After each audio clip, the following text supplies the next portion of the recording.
کیا خدا تعالیٰ ہار گیا؟ کیا توحید ہار گئی؟ بادشاہ جیت گیا؟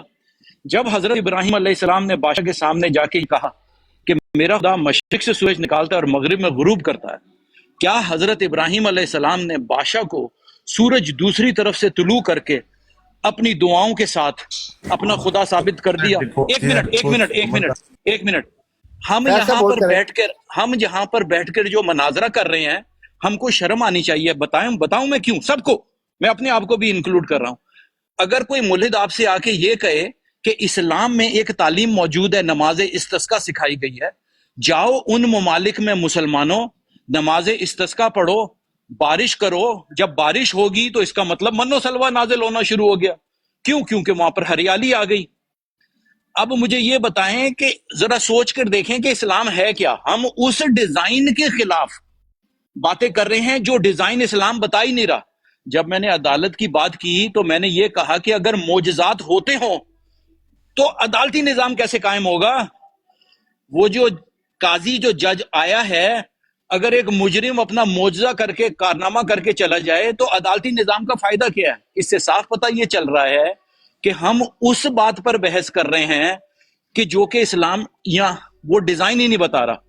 جماعت احمدیہ کے لوگوں نے یہ ویڈیو ڈالی کہ حضرت مرزا غلام احمد قادیانی جھوٹے ہی نہیں بلکہ ملحد ہیں۔ انہوں نے کیوں ڈالی ہے؟ جب خدا تعالیٰ یہ کہتا ہے کیا دیکھنے والا، کیا بینا اور نابینا برابر ہو سکتے ہیں؟ اب مجھے یہ بتائیں کہ ہمارا ایمان ہے غیب پر، خدا تعالیٰ یہ دلیل کیوں باندھ رہا ہے؟ کیا دیکھنے والا اور نہ دیکھنے والا برابر ہو سکتے ہیں؟ کیونکہ اگر غیب پر ہی ایمان لے کر آنا ہے تو بینا اور نابینا تو برابر ہیں۔ اس کا مطلب یہ کہ جب آپ غیب پر ایمان لے کر آتے ہیں تو اس میں بھی ایک علم کی ضرورت ہوتی ہے۔ جیسے سائنٹسٹ جب کوئی گیس کرتا ہے تو اس گیس کو ہائپوتھیسس کہا جاتا ہے۔ جب ایک عام آدمی گیس کرتا ہے، جی جو ہو گیا ختم، جزاک اللہ۔ تو کہنے کی بات یہ ہے کہ مناظرہ اس پہ ہے کہ ان ممالک میں جا کر نماز استسقاء پڑھیں، بارش کروائیں، خدا کا بولنا دکھائیں، آپ کی جیت ہے۔ یہاں پر بیٹھ کے بحث اور مناظرے کی ضرورت ہی ختم ہو جاتی ہے۔ اگر مناظرے سے باتیں ہو سکتی ہیں تو عدالتیں کیوں قائم ہیں؟ جزاک اللہ۔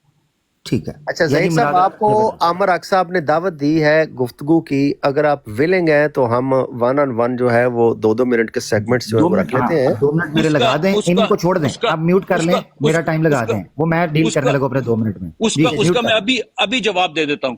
وہ ابھی جواب آپ بات پہلے دینا تھا کہ 2 منٹ اس میں تو دیا نہیں، میرا ٹائم لگائیں جی، یہ زیادہ ظہیر صاحب عامر صاحب کو اپڈیٹ کرنے دیں، وہ آپ کو رسپانس کرنا نا آپ کے 2 منٹ۔ ظہیر صاحب، عامر صاحب آپ ہی سے بات کر رہے ہیں، آپ ہولڈ تو کیجئے، ہولڈ تو کیجئے۔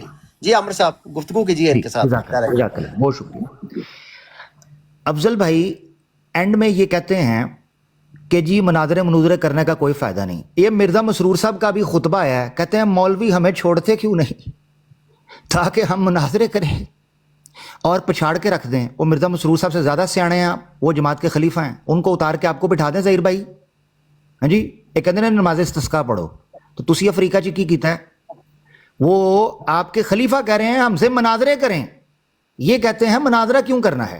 یہ زیادہ اہم ہیں یا مرزا مسرور صاحب؟ نمبر 1 جس کو خدا نے چنا ہے۔ دوسری چیز، مرزا طاہر صاحب کا میرے پاس ویڈیو موجود ہے، انہوں نے آسمان پر جانے کے امکان کا انکار ہی نہیں کیا، یہ امکان کا انکار کر رہے ہیں۔ مرزا طاہر احمد صاحب سے کسی نے پوچھا کہ کیا آسمان پر جانے کا امکان ہے جس کا انکار کرتے ہیں؟ انہوں نے کہا امکان کا تو انکار ہی نہیں کرتے، اللہ تو قادر ہے اس چیز پر۔ اب آ جائے دوسرا پوائنٹ جو انہوں نے پیش کیا، عدالت میں کیا میں کسی کے گھر میں جاؤں اور گھر میں جا کر بیٹھ کر اندر سے کنڈی لگا کے کہوں یہ گھر میرا ہے، تو مجھ سے پوچھا جائے کیسے تمہیں پتہ ہے؟ تو کہا جائے کہ میں اس کے دادے کا ذل اور بروز ہوں، لہذا مجھے قبول کیا جائے اور یہ گھر میرے حوالے کیا جائے۔ مائک میوٹ کرو جی۔ کسی کے گھر میں جایا جائے تو یہ کہا جائے کہ جناب میں چونکہ میں ذلی اور بروزی طور پر اس کا دادا ہوں، لہذا یہ گھر کی ملکیت میرے حوالے کی جائے۔ دنیا کی کوئی عدالت مانے گی اس چیز کو؟ ظہیر صاحب نے عدالتوں پر چلنا نا، کوئی مانے گی؟ تو مرزا صاحب کا پورا دعویٰ ذل اور بروز کے اوپر ہے، عدالت مانے گی دنیا کی کوئی کہ میں ذلی اور بروزی طور پر فلاں ہوں لہذا مجھے مان لو، میرا کوئی نیا دعوی نہیں ہے؟ مائی ریپیٹ، میں پھر چیلنج کرتا ہوں اللہ کے حکم سے کہ ظہیر بھائی اگر آپ واقعی جماعت احمدیہ کی صداقت پر بات کرنا چاہتے ہیں تو ادھر ادھر کے ہیلے سازے بہانے چھوڑیں، میدان مکالمہ کے اندر اتریں۔ میں آپ کو چیلنج کرتا ہوں ان موضوعات کے اوپر جو آپ پیش کریں یا میں کریں، ٹائم لگائیں اور مناظرہ کرتے ہیں۔ بہت شکریہ۔ جی بالکل گجک بیچنے والی بات، وہی ڈائلاگ. کیا میں نے یہ بات نہیں کی تھی کہ اللہ جب کہتا ہے کیا بینا اور نابینا برابر ہو سکتے ہیں، تو سوال یہ پیدا ہوتا ہے کہ غیب پر ایمان لانے والے پر اللہ نے یہ شرط کیوں لگائی ہے؟ اس کا مطلب یہ ہے کہ عدالتی نظام جو ہے وہ جھوٹ پر قائم نہیں ہوتا. یہ بات 8 بلین لوگ اس پر متفق ہیں. اس کا مطلب کیا ہے؟ دیکھنا یہ ہے کہ عدالتی نظام کس پر قائم ہوتا ہے، محکمات پر ہوتا ہے. کسی نبی کو بھی اس وجہ سے جھوٹا نہیں کہا گیا کہ اس پر الہام یا وحی ہو رہا ہے، اور اس کا یہ مطلب نکلتا ہے. جب حضرت صلی اللہ علیہ وسلم پہ یہ الہام ہوا کہ ہم نے انسان کو گلے سڑے کیچڑ کی کھنکتی ہوئی ٹھکریوں سے پیدا کیا، تو صحابہ کی بات سمجھ میں آ گئی، فلسفہ سمجھ میں آ گیا. آپ نے یہ نہیں کہا کہ حضور آپ نے تو الہام اور وحی کے اندر ہمارے ماں باپ کو کیچڑ کہہ دیا ہے یا گالیاں دے دی ہیں. یہی تو میں بتا رہا ہوں کہ دیکھنا یہ ہے کہ جب حضرت یوسف علیہ السلام کو جیل میں ڈال دیا گیا تو کیا خدا ہار گیا؟ کیا نماز استسقاء پڑھ کر، مطلب یہ اس کا کہنے کا یہ ہے کہ آپ صرف اگر اپنی تبلیغ، اسلام کی تبلیغ یہ کر رہے ہیں، میں اگر صرف جماعت احمدیہ کی تبلیغ یہ کر رہا ہوں کہ خلیفہ وقت کو خط لکھو اور تمہاری دعائیں پوری ہوں گی اور یہ جماعت احمدیہ کی سچائی کا وہ ہے، یہ بھی شرک ہے. اگر میں اس کے علاوہ کوئی تبلیغ ہی نہیں کر رہا، میں جماعت احمدیہ کی کوئی تعلیم دنیا کو بتا ہی نہیں رہا کہ جس وجہ سے ہمارے جو بچے اسکول کالج اور یونیورسٹی جا رہے ہیں وہ تو تعلیم کے وہ ہیں. ہم اسکول کالج اور یونیورسٹی بچے کیوں بھیج رہے ہیں؟ اگر دعاؤں کے ذریعے، اگر الہامات کے ذریعے، اور ان پر ہمارا وہ قائم ہے. نبی کی یہ تعلیم ہی نہیں ہے. یہاں تو نبی نے یہ تعلیم دی ہو صرف، اس کے علاوہ کیا ہی نہ کچھ نہ. جب ہم یہ کہتے ہیں کہ نبوت کے 46 جز ہیں، تو اس کا مطلب کیا ہے کہ نبی کو جہاد بھی کرنا پڑے گا، نبی کو زکوٰۃ بھی لینی پڑے گی، نبی کو تعلیم بھی لے کر آنی پڑے گی، نبی کو قانون بھی بنانا پڑے گا. حضرت صلی اللہ علیہ وسلم اپنی وحی سے پہلے، الہام سے پہلے، نبوت سے پہلے حلف الفضول کے ممبر تھے. اس بات کا انکار کیا جا سکتا ہے. اب سوال یہ پیدا ہوتا ہے کہ حلف الفضول تھی کیا؟ عدالتی نظام تو پہلے بھی موجود تھا، ہمیشہ سے موجود تھا، ہر نبی کے دور میں موجود تھا، فرعون کے نبی میں موجود تھا. یہ آپ کا پوائنٹ ہے. جی بہت شکریہ جی. صاحب ٹائم دے دیں، یہ مناظرہ تو نہیں ہو رہا. یہ تو جی بھائی بند کر دیں ان کو، بھائی ان کا میوٹ کریں مائک. جی میں آپ کی طرف بابا جی آتا ہوں. وہ اس وقت 1-on-1 ظہیر صاحب کے اور ہم سب میں چلا ہے، وہ نہیں رہی ہے 1-on-1. وہ ہم کریں گے نا، آپ میرے کو بھائی ڈکٹیٹ کریں گے. آپ کی طرف آتا ہوں. واپس تھوڑی دیر دے رہے ہیں، وہ ایکسپٹ کریں گے تو پھر واپس صاحب کی باری آئے گی میرے بعد، آپ میوٹ لگائیں سر. اس بھائی نے لگتا ہے اپنی آئی ڈی کو زیادہ سیریس لے دیا ہے. جی آپ جی ٹائم لگائیں میرا دوبارہ شروع سے. نہیں بیٹا ایسے نہیں ہوتا نا. بات میرے سسر جانی بندے کا پتر بن، رنگ چ پنگ نہ پا، گل کرن دے. چودھری میوٹ کریں ان کو، اتاریں ان کو، الو کے پٹھے کو. ہاں جی میرا سسر بیٹھا ہوا ہے. ہاں مائک میوٹ کریں ان کا، بندے کا پتر بن کے بیٹھ، میرا ٹائم لگائیں. ایسے وچ رنگ چ پنگ پا رہا ہے. علمی لوگ بات کر رہے ہیں. بندے دا پتر بن، منہ بند کر، الو دے پٹھے منہ بند کر. منہ بند کر، وہ سورا منہ بند کر. جی thank you so much, thank you جی. واپس کریکٹر میں آ رہا ہوں جی. ٹائم لگائیں جی. Thank you. ٹائمر لگا دیں میرا پیارے بھائی، جزاک اللہ. 2 منٹ میں نوٹ کر رہا ہوں کیونکہ وہ ٹائمر جو ہے نا وہ ریسیٹ نہیں ہو رہا. جی آپ بات کریں. بہت شکریہ. دیکھیں مجھے بھی فلاسفر بننے دیں، میں بھی ایک ادبی اور علمی شخصیت بننا چاہتا ہوں، مجھے بننے کوئی نہیں دیتا. اچھا جی اسی جنم میں مجھے بننے دیں. دیکھیں جی پوائنٹ نمبر 1، ظہیر صاحب مجھے نہیں پتا کیا کر رہے ہیں، انہوں نے گچک کا ذکر کیا. گچک، افسوس کے ساتھ ظہیر بھائی مجھے کہنا پڑتا ہے کہ چاہیے تو یہ تھا کہ آپ کو موضوع دیتے. میں نے مرزا مسرور صاحب کا حوالہ دیا، آپ نے بات کی. مرزا طاہر صاحب کا حوالہ دیا، آپ نے بات کی. آپ نے توجہ دلا دی میرے پیارے ظہیر بھائی نے، اور کہنا شروع کیا جناب وہ عدالتوں میں کیا چیز طے پاتی ہے. وہ کو سر پیر ہی نہیں ہے بات کا. عدالت آپ کی دنیا کی، آپ کے بقول، مرزا صاحب کے بقول تو عیسیٰ علیہ الصلوۃ والسلام کو سولی پر چڑھا چکی تھی. اللہ کی عدالت نے کیا فیصلہ کیا؟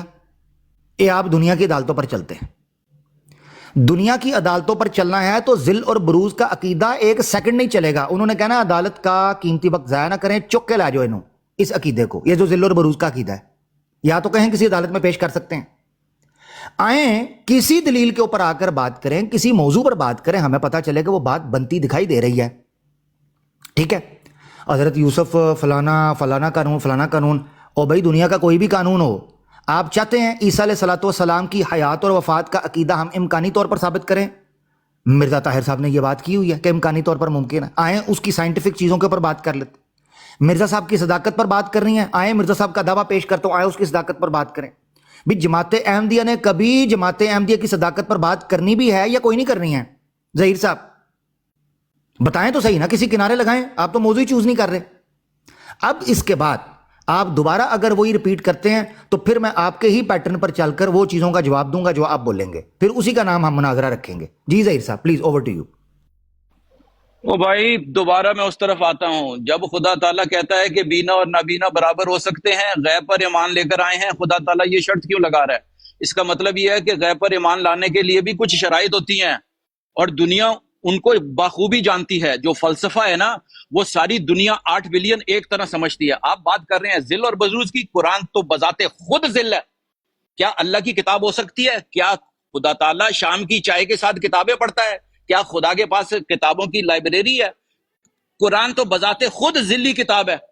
جب اللہ کہتا ہے کہ اللہ کی اونٹنی ہے، جب اللہ کہتا ہے کہ اللہ کی رسی کو مضبوطی سے تھام لو، جب اللہ کہتا ہے کہ ہم نے لباس اتارا، یہ سب ذل بروز نہیں ہے تو اور ہے کیا؟ مجھے یہ بتاؤ، ذل بروز کے بغیر ذرا میرے کو قرآن سمجھا کے دکھاؤ۔ قرآن تو بذات خود سچی کتاب نہیں ہو سکتی جب تک ذل اور بروز نہ ہو۔ کیا اللہ کتابیں پڑھتا ہے؟ کیا اللہ شام کی چائے کے ساتھ کتابیں پڑھتا ہے؟ کیا ہم اس اللہ پر ایمان لے کر آتے ہیں؟ کتاب قرآن تو خود نبی کو اس بات پر، اگر قرآن خود دلیل یہ دیتا ہے، جب ہم قرآن کی سچائی پر یہ دلیل دیتے ہیں، بچے کو سکھاتے ہیں، تو ہم یہ کہتے ہیں کہ بچے کو سب سے پہلے دنیا کو یہ بتانا ہے کہ قرآن کتاب کی شکل میں نازل ہی نہیں ہوا، کاغذوں پر نازل ہی نہیں ہوا۔ جب ہم نے یہ کہہ دیا تو صاف پتہ چل گیا کہ یہ ذل ہے، کتابی شکل میں یہ ذل اور بروز ہے۔ جھگڑا کس بات کا ہے؟ آپ کی تو بیس ہی ہے، آپ کا تو کلمہ ہی ذل اور وہ ہے، بروز ہے۔ جب ہم غیب پر ایمان لے کر آتے ہیں تو غیب ذل اور بروز نہیں ہے، اور ہے کیا؟ آپ باتیں کر رہے ہیں کیسی؟ میرے بھائی آسمان سے نزول جو ہے نا اس کو لکھ لیں۔ 8 بلین کا ایمان جو ہے نا وہ ایک جیسا ہے۔ بجلی کا نزول، ماں پر دودھ کا نزول، غیب سے علم کا نزول، بجلی بارش کا نزول، روشنی کا نزول، سب کا ایمان ایک جیسا ہے۔ لیکن دنیا کی کوئی عدالت، اب میں آپ سے ایک سمپل سی بات کرتا ہوں، مجھے یہ بتائیں کہ 2 بلین مسلمان ہیں، 2 بلین عیسائی اور عیسائی لوگ ہیں، وہ یہ اجازت ان عورتوں کو کیوں نہیں دیتے جو بچے کی خواہش رکھتی ہیں؟ یا خدا ہم پر بھی مریم کی طرح نطفہ اتار۔ اگر آپ کا ایمان ہے تو اس میں کیا حرج ہے یہ دعا کرنے کا؟ خدا تعالیٰ نے اس کی اجازت نہیں دی، کیوں نہیں دی؟ کیونکہ یہ قانون قدرت نہیں ہے۔ کواری اس وقت بھی بچہ نہیں جن سکتی تھی، پورا کواری آج بھی بچہ نہیں جن سکتی، وہ کواری بچہ جنے گی جو انٹرسیکس ہوگی۔ بات ختم۔ جزاک اللہ۔ جزاک اللہ جی، میرا ٹائم لگائیں۔ لو جی، یہ کہتے ہیں کہ جی سارا کچھ ہی ذلی ہے۔ اب عجیب بات یہ ہے کہ ظہیر صاحب نے ابھی تک موضوع نہیں دیا، تو بن پیندے کے اب ظاہری بات ہے جیسا منہ ظہیر صاحب کا ہے ویسی دلیل میں دوں گا۔ آپ کچھ اور سمجھے تھے؟ نہیں وہ نہیں کہہ رہا، اس پروڈ پہ تھوڑی نہ کہنا ہے۔ تو جیسا منہ ظہیر صاحب کا ہے ویسی میں نے دینی ہے دلیل، ٹھیک ہے جی۔ اب ان کے خلیفہ ثانی بشیر الدین محمود انوار العلوم کی 5ویں جلد کے صفحہ 570 پر ہدایت زریں لکھتے ہوئے کہتے ہیں کہ حقیقی ایمان اور حقیقی اسلام تو رسول اللہ اور ان کے ماننے والوں کا تھا۔ مرزا بشیر صاحب کہتے ہیں کہ جماعت احمدیہ کا سارا کچھ ہی ذل ہے، انہوں نے اپنے ذل کے چکر میں اسلام کا ہی سارا کچھ ذلی کر دیا۔ دوسرے لفظوں میں پتہ کیا کہہ رہے ہیں؟ پتہ کیا کہا انہوں نے قرآن کو ذلی کہہ کر؟ کہ نعوذ باللہ اللہ کے رسول صلی اللہ علیہ وسلم کی نبوت بھی ذلی تھی۔ چلو، یعنی جس کے ذل مرزا صاحب ہیں ان کی اپنی نبوت ذلی ہو گئی۔ جماعت احمدیہ کی بنیاد پر بمبارٹمنٹ کر کر رکھتی ہے، جو کارپٹ بمبنگ کیا انہوں نے یہ جملہ بول کے کہ قرآن بھی ذلی ہے اور سب کچھ ذلی۔ اس سے مراد پتہ کیا ہے؟ کہ اللہ کے رسول صلی اللہ علیہ وسلم کی نبوت بھی ذلی ہے۔ جب ذل کی جس کا ذل ہے وہ حقیقت بھی ذل ہوئی، تو ذل ہی ذل ہوا تو حقیقت تو ہوئی کوئی نہ۔ ایک چیز۔ دوسری چیز یہ ہے، کتاب کے حوالے سے بات کی، ان کو فرق سمجھ آنا چاہیے۔ اصل میں مسئلہ ہے زبان کا، زبان کا گیپ ہے، وہ پتہ نہیں۔ ان کو لگتا ہے عربی زبان کے اندر کتاب صرف اس کو کہتے ہیں جو چھپتی ہے اور جس کے اندر پیپر اور گتا ہوتا ہے۔ ان کو اتنا نہیں پتا کہ عربی زبان کے اندر کتاب قانون کو بھی کہا جاتا ہے، جو لکھت میں بھی نہ آیا ہو۔ قانون، چھوٹی سی 2 لائنوں کو بھی کتاب کہہ دیتے ہیں، ان کو نہیں پتا افسوس کے ساتھ۔ تو بنیادی طور پر یہ اپنا عقیدہ واضح کریں، کیا نبی پاک صلی اللہ علیہ وسلم کو ذلی مانتے ہیں؟ یہ بولیں جی۔ میرے بھائی ابھی قرآن کی ایک آیت سارا جھگڑا ختم کر دے گی۔ انا اعطینا کل کوثر، اس کی تعریف کر دیں آپ، مجھے کوثر ذلی رنگ میں دکھا دیں، میں جماعت احمدیہ سے علیحدگی اختیار کر لوں گا۔ کوئی ایسا باغ بگیچہ قرآن میں یہ تنقید کیوں موجود ہے؟ اگر تو سچوں میں سے ہے تو ملائکہ کو ہمارے پاس کیوں نہیں لے کر آتا؟ اگر تو سچا نبی ہے تو کوئی باغ بگیچہ نہریں کیوں نہیں نکال دیتا؟ اگر تو وہ ہے، یہ تنقید کیوں موجود ہے؟ یہ تنقید تو ہم کو سکھائی گئی ہے، بات سمجھ میں نہیں آ رہی؟ یہ تنقید اور اعتراضات ہم کو سکھائے گئے ہیں کہ مسلمانوں کو آگے سے جواب کیا دینا ہے۔ کیا حضرت صلی اللہ علیہ وسلم نے جو اس کے جواب دیے وہی میں دوں گا؟ اسے زیادہ میں کہاں سے دے دوں گا؟ کتنے صحابہ ہیں جو فرشتے دیکھ کر ایمان لے کر آئے تھے؟ مجھے سمجھاؤ بس۔ انا اعطیناک کل کوثر کا مجھے یہ بتا دو، اب آپ کی سمجھ میں آ جائے گا کہ ذل سے جسمانی اور مادی نزول کیسے ثابت ہوتا ہے، آپ کی سمجھ میں آ جائے گا۔ جیسے قرآن ذلی طور پر الہام اور وحی ہوا لیکن کتابی شکل بن گیا، جس طرح خدا تعالیٰ نے کہا کہ ہم نے انسان کو گلے سڑے کیچڑ کی کھنکتی ٹھکریوں سے پیدا کیا، جس طرح حضرت صلی اللہ علیہ وسلم نے فرمایا ماں کے قدموں تلے جنت ہے، جس طرح حضرت صلی اللہ علیہ وسلم نے فرمایا کہ میں نے اپنے شیطان کو مسلمان کر لیا۔ اور یار جب حضرت صلی اللہ علیہ وسلم نے اپنے شیطان کو مسلمان کر لیا ہے تو سارا جھگڑا ہی ختم۔ یہاں پر ابلیس کی بات ہو رہی ہے، اگر حضرت صلی اللہ علیہ وسلم نے کس طرح مسلمان کر لیا تھا ذرا سمجھائیں مجھے، جھگڑا کس بات کا ہے؟ اب آپ کی سمجھ میں آ گیا کہ ذل اور بروز کیا ہوتا ہے۔ جب حضرت صلی اللہ علیہ وسلم قرآن میں آیت موجود ہے کہ تو نے انہیں قتل نہیں کیا بلکہ اللہ ہے جس نے انہیں قتل کیا، کیا ہمارا اللہ قتل کرتا ہے؟ کیا ہمارا اللہ کنکریاں پھینکتا ہے؟ کیا جب ہم نبی کے ہاتھ پر بیعت کرتے ہیں تو اللہ کے ہاتھ پر بیعت کرتے ہیں؟ یہ سب ذل بروز نہیں ہے تو کیا ہے؟ انا اعطیناک الکوثر، مجھے کوئی مادی اور جسمانی باغ بگیچہ اوپر سے نازل ہوتا ہوا دکھا دیں، بات ختم۔ سارے ملحد جو ہیں وہ تو خود بخود ختم ہو جائیں گے۔ اتنی غیرت، علمی غیرت تو ملحد حضرات میں بھی ہے۔ ملحد حضرات کی غیرت قائم ہی اس وجہ سے ہے کہ نبی بھی اپنے فرشتے نہیں دکھا سکتا، کیونکہ قرآن میں یہ تنقید ہی موجود نہ ہوتی۔ اگر تو سچوں میں سے ہے تو ملائکہ کو ہمارے پاس کیوں نہیں لے کر آتا؟ اس سے بڑی تنقید کوئی ہو سکتی ہے؟ یہاں تو مجھے 1000 صحابہ 10,000 صحابہ دکھائیں، لیکن آپ یہ کہتے ہیں کہ صحابہ نے فرشتے دیکھے، جنگیں جیتی، فرشتوں نے مقابلے کیے۔ یہ سب انڈیویجول وہ ہوتے ہیں ایکسپیرینس، ان پر عدالتی جی، بہت نظام شکریہ۔ قائم نہیں ہوتا، یہ محکمات میں سے نہیں ہوتی۔ جزاک اللہ۔ ہاں جی جی بہت شکریہ جزاک اللہ۔ لیں جی خود مان گئے ہیں کہ یہ عدالتی نظام کے تحت قائم نہیں ہوتی، تو عیسیٰ علیہ السلام کا آسمان پر جانا، اس پر کون سی عدالت قائم کرنی ہے؟ لو جی ہوا ہے فیصلہ خود مدعی کا ہمارے حق میں، ظہیر صاحب نے کیا پاک دامہ امت مسلمہ کو، انہوں نے خود مسئلہ حل کر دیا۔ سارا رولا اس چیز کے اوپر ڈالا ہوا تھا کہ عیسیٰ علیہ السلام آسمان پر چلے گئے ہیں، یہ کسی عدالت میں کیس ہی نہیں چل سکتا۔ ابھی خود مان گئے ہیں کہ یہ چیزیں عدالتوں کے اندر پیش ہی نہیں ہو سکتی، یہ انبیاء کے وہ دوسرے معاملات ہیں جن کو محکمات سے تعلق یا احکامات سے تعلق۔ اچھا مجھے تو ایک نہیں سمجھ آ رہی کہ ظہیر صاحب کو پتہ بھی ہے جو اصطلاح ہے وہ استعمال کرے، اس کا مطلب کیا ہے؟ مثال کے طور پر اس سیاق میں مرزا صاحب کے دعوے کے تحت جب ہم یہ کہتے ہیں کہ کوئی شخص ذلی یا بروزی ہے، اس سے مطلب کیا ہے؟ مجھے لگتا ہے ظہیر صاحب کو پتہ ہی نہیں ہے۔ مرزا صاحب کیا حقیقی نبی ہیں؟ مرزا صاحب کیا نبی پاک صلی اللہ علیہ وسلم کا حقیقی وجود ہیں یا ذلی اور بروزی وجود ہیں؟ بھائی بتا، وہ پتہ ہے کہ یعنی اصطلاحوں کا فرق بھی پتہ ہے ابھی بتا دوں، اور بھائی منہ ابھی بند بتا کر دوں۔ انٹرپٹ نہ کریں اپنی باری کی گل کر، ایڈی کا دی گل ہی پئی ہے، ایڈیاں چلاکیاں نہیں چنگیاں۔ اچھا اب سوال ہے، مجھے حیرانگی اس چیز پر آ رہی ہے کہ یعنی آپ اندازہ کریں کہ ایک بندے کو بنیادی اصطلاح کا ہی نہیں پتا۔ یعنی میں بات کر رہا ہوں کہ اگر آپ نے عدالتوں میں چیک کرنا ہے تو کیا کسی بندے کا یہ دعویٰ چل سکتا ہے کہ وہ عدالت میں جا کے کہے کہ چونکہ میں تمہارے دادا کا ذلی اور بروزی وجود ہوں لہذا اپنی پراپرٹی میرے حوالے کر دو کیونکہ میں تمہارا باپ ہوں، میں تمہارا دادا ہوں؟ عدالت مانے گی؟ جوتے مارے گی، جوتے۔ تو اس وقت فٹافٹ آ کے اچھا دوسرا کا الکوثر، اور بھائی مجھ سے پوچھو نا کوثر کا مطلب کیا ہے، پلے ہوئی باغ کہاں ہے، فلاں کہاں ہے، فلاں کہاں ہے، عامر حق سے بات کر رہے ہو، او بھائی تو ہم سے پوچھنا ہے قرآن کا مطلب ہم کیا سمجھتے ہیں، ہم ثابت کریں گے دلیل کی روشنی میں کوثر کسے کہتے ہیں، ٹھیک ہے نا، اور قرآن سے ثابت کریں گے کوثر کسے کہتے ہیں۔ مرزا صاحب نے تو اپنے کھاتے میں ڈالا ہوا ہے نا، ہاں آپ اس جماعت سے تعلق رکھتے ہیں، ہم سے پوچھیں قرآن کا مطلب کیا، میں آپ کو بتاؤں گا۔ اپنے طرفوں پلےوں جنہوں نے گلاں کیتیاں نے اسکرپٹ پڑھی ہوئی ہے وہ میرے آگے نہیں پڑھے جی۔ یار یہ بات کو کدھر کا کدھر لے کے جا رہا ہے، مجھے ذلی اور بروزی کا نہیں پتا۔ میں ذلی اور بروزی کے وہی معنی بتاؤں گا نا جو سارے اسلام میں کامن ہے۔ خدا تعالیٰ کہتا ہے وَاعْتَصِمُوا بِحَبْلِ اللَّهِ جَمِيعًا وَلَا تَفَرَّقُوا، خدا کی رسی کو مضبوطی سے تھام لو اور تفرقے میں نہ پڑو۔ ذلی اور بروزی سارے مسلمانوں کی سمجھ میں آ گیا۔ ذرا مجھے اس میں ذرا کوئی جھگڑا بتائیں۔ آپ کیا دنیا کو بیوقوف سمجھتے ہیں کہ دنیا کو فلسفی سمجھ میں نہیں آتی؟ حضرت صلی اللہ علیہ وسلم نے فرمایا جنت تمہاری ماں کے قدموں تلے ہے، یہ کیسی فلسفی ہے؟ ذرا قرآن میں سے میرے کو ثابت کر کے دکھائیں۔ سورہ حج کی آیت ہے 37 کہ تمہارے گوشت اور خون خدا تعالیٰ تک نہیں پہنچتے لیکن تمہارا تقوی، یہ محکم آیت ہے، اس پر عدالت کھلتی ہے۔ خدا تعالیٰ سورہ اعراف کی آیت نمبر 26 میں کہتا ہے کہ اے بنی آدم یقیناً ہم نے تم پر لباس اتارا جو تمہاری کمزوریوں کو تھامتا ہے اور اس کے طور پر ہے، زینت کے طور پر رہا تقوی کا لباس وہ تو سب سے بہتر ہے۔ مجھے بتائیں کہ نبی نے لباس کس کو بنایا؟ نبی نے لباس کس کو بتایا؟ اللہ وہ کیا ہے آیت کے اللہم اسی میں وہ آیت موجود ہے غالباً سورہ اعراف میں 23 نمبر میں، کہ خدا تعالیٰ کہتا ہے کہ ہم نے اپنے قصوروں پر جو حضرت آدم نے جو دعا سکھائی وہ دعا ذہن میں نہیں آ رہی، وہ ہے یہ لباس بنتا ہے۔ اب نزول کا بھی بتا دیا گیا، جب گوشت اور خون بھی خدا تعالیٰ تک نہیں پہنچتے، یہ ایسی محکمات آیت ہیں جس پر عدالتی نظام قائم ہوتا ہے۔ سیدھی سی بات ہے، اگر آپ مجھے لباس دکھا دیں گے، اگر آپ مجھے کتاب دکھا دیں گے، اگر آپ مجھے رسی دکھا دیں گے، اگر یہ ذل اور بروز نہیں ہے تو ہے کیا؟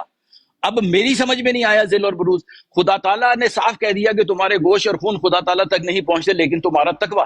حضرت عیسیٰ علیہ السلام بالکل اسی طرح زندہ ہیں جس طرح ایک شہید زندہ ہے، بات ختم ہو گئی۔ ہم شہید کو مردہ نہیں کہتے، خدا تعالیٰ نے اس سے منع کیا۔ آپ کی ہے وہ مردہ، بات کو سمجھنے کی کوشش کریں۔ اب آپ یہ کہیں گے کہ میں قرآن کے خلاف بات کر رہا ہوں، میں شہید کو مردہ کہہ رہا ہوں۔ یار شہید کو مردہ کس رنگ میں کہا گیا ہے؟ وہ رنگ آپ کو صاف دکھ رہا ہے، جس رنگ میں خدا تعالیٰ نے کہا کہ ہم نے انسان کے گلے سڑے کیچڑ کی کھنکتی ہوئی ٹھکریوں سے پیدا کیا۔ اب 1,24,000 نبی انبیاء ان ٹھکریوں سے ہی پیدا ہوئے ہیں، تو آپ کی سمجھ میں ذل اور بروز آ گیا۔ یہ سب ہے کیا؟ ذرا بتائیں تو صحیح مجھے۔ جی اچھا جی، میرا وقت شروع کر دیجئے گا۔ موضوعات سمیٹتے ہیں جو مختلف موضوعات کھل گئے ہوئے ہیں۔ سب سے پہلے جس چیز کو ظہیر صاحب نے ثابت کرنا تھا وہ یہ ثابت کرنا تھا کہ موضوع کیا دینا ہے۔ انہوں نے چونکہ موضوع نہیں دیا، گفتگو میں کود پڑے، کبھی نماز استسقاء، کبھی کچھ، لہذا اس میں سے چنا کر ان کی دلیل کو پکڑتے ہوئے ایک موضوع کا آغاز کرنا پڑا، اور وہ موضوع یہ ٹھہرا کہ کون سی چیزیں دنیا کی عدالت میں پیش ہو سکتی ہیں اور کون سی چیزیں دنیا کی عدالت میں پیش نہیں ہوں گی، بلکہ وہ غیب کے ساتھ تعلق رکھتی ہیں یا ایمانیات کا جز ہیں۔ اس میں سے یہ آخر میں یہ مان چکے ہیں کہ عیسیٰ علیہ السلام کا آسمان پر جانے والا جو عقیدہ ہے نا، یہ عدالت میں پیش نہیں ہو سکتا کیونکہ یہ اس کیٹیگری میں نہیں آتا۔ بزبان حال یہ مان چکے ہوئے ہیں، افسوس کے ساتھ کہنا پڑتا ہے، اپنا مقدمہ ہار چکے ہوئے ہیں۔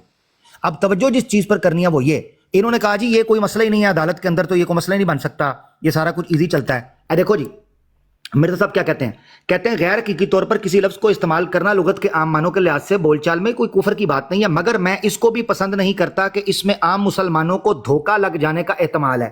ایک جگہ پر یہ کہا دھوکہ لگ جانے کا احتمال ہے، دوسری جگہ پر یہ کہا کہ ایسے لفظوں سے جو محض استعارہ کے رنگ میں ہیں اسلام میں فتنہ پڑتا ہے۔ دیکھو اسلام میں فتنہ پڑتا ہے اور اس کا نتیجہ سخت بد نکلتا ہے، اس لیے اپنی جماعت کے معمولی بول چال اور دن رات کے محاوروں میں لوگوں کو کہتا ہوں کہ یار یہ لفظ استعمال نہ کریں۔ اس کا مطلب ہے مرزا صاحب کو بھی ابتدائی زمانے کے اندر بھی اور اختتام میں بھی یہ پتا تھا کہ جو اصطلاح مرزا صاحب استعمال کر رہے ہیں اس میں مسلمانوں کو دھوکہ لگ سکتا ہے۔ اب ظہیر صاحب یہ کہتے ہیں جی حبل اللہ سے سب کو یہ پتا چل گیا، فلاں سب کو پتا چل گیا۔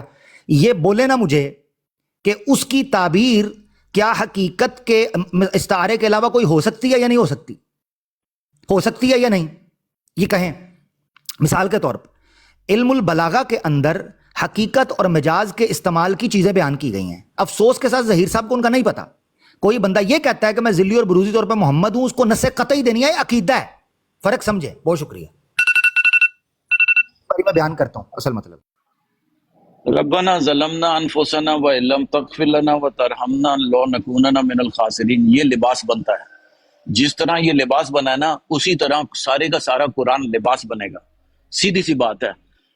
اللہ کی میں نے آپ کو مثال جب میں یہ کہتا ہوں کہ اس پر عدالتی نظام قائم نہیں ہوتا، اب غور کر دیکھیں کہ دنیا کے وہ ممالک جن کو ڈی این اے اور فنگر پرنٹس کا کچھ پتہ نہیں ہے، انہوں نے بھی ان کو اڈاپٹ کر لیا ہوا ہے۔ کیوں اڈاپٹ کر لیا ہوا ہے؟ کہ اس پر عدالتی نظام قائم ہوتا ہے۔ میں نے آپ کو مثال دی کہ 4 بلین دنیا کی آدھی آبادی آج بھی اپنی کواری لڑکی کو دعاؤں کے ساتھ پریگننٹ نہیں کر سکتی۔ حضرت مریم کے وقت بھی نہیں کر سکتی، حضرت مریم کے تو بچے کی ضرورت ہی نہیں ہے۔ یہ مثال اس وجہ سے دے رہا ہوں تاکہ جو میں پوائنٹ بتانے کی کوشش کر رہا ہوں اس مثال کے ذریعے وہ آپ کو سمجھ میں آئے۔ کواری آج بھی بچہ نہیں جن سکتی، کواری حضرت مریم کے زمانے میں بھی بچہ نہیں جن سکتی۔ ہاں وہ کواری بچہ جنے گی جو انٹرسیکس پیدا ہوگی، یہ ہم کو سائنس نے بتایا، یہ علم غیب تھا۔ غیب سے کیسے نکلا ہے؟ مثلا ایک آدمی چلتے چلتے غائب ہو گیا، ایسا ہو سکتا ہے؟ پوچھیں کیوں ہو سکتا ہے؟ شروع میں جب یوٹیوب آیا تو اس میں آپ نے دیکھا ہوگا کہ ایک برڈ الیکٹرک کے ٹرانسفارمر میں آ کے بیٹھتی ہے اور اس پر بجلی کا ایسا جھٹکا لگتا ہے کہ ہلکی سی اسموک دکھتی ہے اس کی، وہ جل کر خاک ہو جاتا ہے۔ ایک آدمی پر بجلی گلی، وہ چلتے چلتے ختم ہو گیا۔ تو یہ اس کا سائنسی فینومنا ہے، اس کا یہ مطلب نہیں کہ اللہ نے اس کو اٹھا لیا۔ اس کے پیچھے کوئی نہ کوئی اللہ کا قانون کام کرتا ہے. سیدھی سی بات ہے. جب ہم غیب پر ایمان لے کر آتے ہیں تو ہم اس قانون کو سامنے لے کر آتے ہیں. اگر حضرت ابراہیم علیہ السلام نے دعاؤں کے ساتھ اپنے اس کو سورج کو دوسری